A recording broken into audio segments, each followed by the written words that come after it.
I'm recording. Okay, if we look at the wrist joint, mainly the radiocarpal joint was the second joint to extend in a serial extension of the carpus. So again, we'll look at proximal row on the radius. If we look at restoring wrist extension, it needs to be a relative palmar glide of the carpals. If we look at restoring flexion, it's a relative dorsal glide. My preference as a clinician is to glide towards the floor. So for a dorsal glide, I'll have the forearm supinated. For a palmar glide, I'll have the forearm pronated.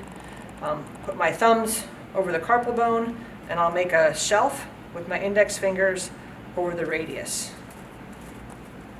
So I'll make a shelf over the radius and glide the carpals down, little CPR compressions.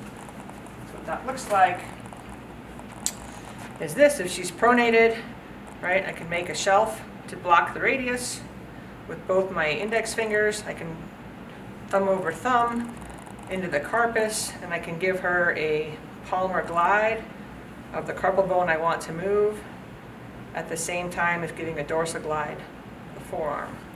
You can also flip her if you wanted to restore flexion with the relative dorsal glide.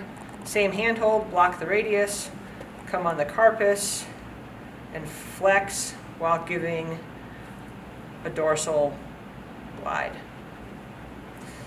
If you have a non-specific technique, I can come in and compress the carpus with my pisiform on both hands, let the patient's arm just kind of drop and do a circumduction technique. I can work on ulnar deviation or radial deviation combined with flexion. It's almost kind of the reverse of a scour.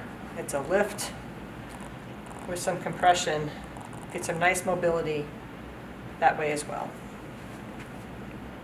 Okay.